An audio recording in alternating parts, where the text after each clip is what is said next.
The Savage State and Civil Society in Rousseau's Political Philosophy. Introduction.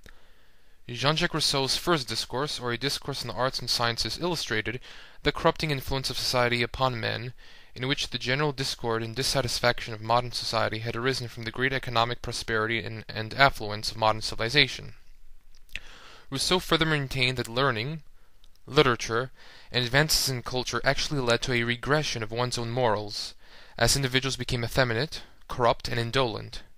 In this viewpoint, the austerity and virtues of Rousseau's envisioned utopia, which was represented by the historical example of Lacedaemon or Sparta, had given way to the cosmopolitanism and ostentation of Athens. As for contemporary examples, Rousseau's parallel for an austere Lacedaemon was the city-state of Geneva, while his parallel to the decadent and corrupt metropolis of Athens was the capital city of Paris. For Rousseau, primitive man was unsullied, untainted, and innocent, while civilized or political man was corrupt, morally vulgar, and sullied. Societies marked with great splendor, opulence, and wealth bred sybarites, or pleasure-seekers, while austere and primitive societies and communities bred innocent and stalwart individuals. It is this marked repugnance for corrupt modern society and decadent civilization in a discourse on the arts and sciences that acts as a backdrop for Rousseau's second discourse, or a discourse on inequality, and that propels his unique insights on human civilization and the progression of human communities and societies even farther. 2. The Enlightenment determinists in Rousseau. The main tenets of the Enlightenment philosophes were that man naturally seeks self-improvement, and that man was basically good in the primitive or savage state. However, the philosophers, such as Voltaire, were determinists, in which man was a machine, albeit a more complex and advanced machine than simple brutes and animals, that adhered to a set and fixed agendas and principles.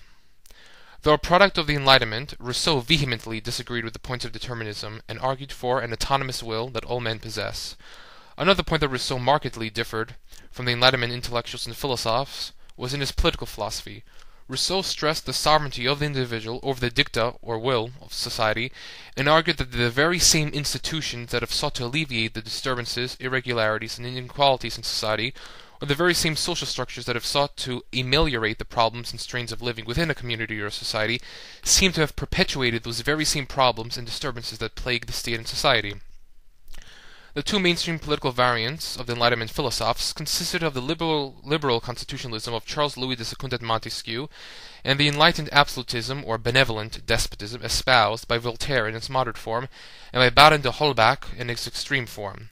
Rousseau favored the sovereignty of the people, which would have replaced the rule of the patriciate, the rule of an oligarchy, and the law of despotism.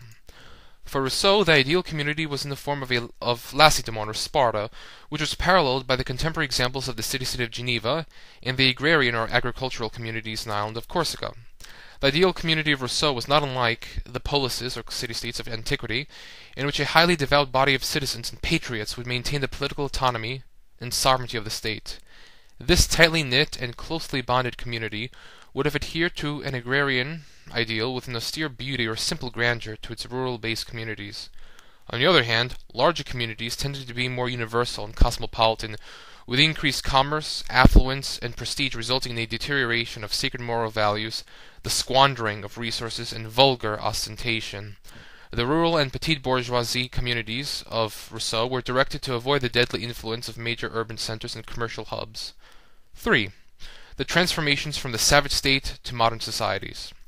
In Jean-Jacques Rousseau's primitive or savage state, pre-political man is an autonomous being that is fully sovereign over his own mind and body. The simple brute of Rousseau did not actively seek to inflict suffering or pain upon other creatures due to a natural aversion to pain. With simple needs, primitive man did not fall prey to avarice, and only existed with a small amount of desires and passions before the establishment of the civilized state. This primordial age of man was not a Hebesian world, in which men were egotistical creatures and that the state of nature was a period marked with strife, enmity, rampant chaos, and incessant warfare, but rather a state of anarchic freedom, which was the only period in human history in which men were fully autonomous and not dependent upon other individuals or beholden to communities and existing social structures. From this blissful period arose a communal stage, or the nascent state, which was marked by the two structures of social dependency, which were the family unit and the community, that resulted in the limiting of the degrees of personal autonomy for the integrity and well-being of the community. After this transitional phase, the first hierarchies emerge in the form of chiefdoms or centralized tribal communities, composed of combined or merged groups. Finally, through the processes of synoecism, expansion, and stratification, the first highly complex societies arose representing the civilized state. The closest historical parallels for Rousseau's progression from the state of nature to civilization were an egalitarian society marked with a division of labor, which represented the primitive or savage state, the horticultural and pastoral societies that developed alongside with the cultivation of crops, the establishment of permanent communities, and the domestication of animals, which represented the nascent or the emerging state, also known as the communal stage. The earliest chiefdoms and hierarchical societies that developed in Africa and the Arabian Peninsula, which represented the period that emerged from the nascent or emerging state. And the river valley civilizations, such as the Egyptians, Sumerians, the Harappan civilization in the Indus River Valley, and the Qing dynasty of China, which represented the development of highly complex and stratified societies.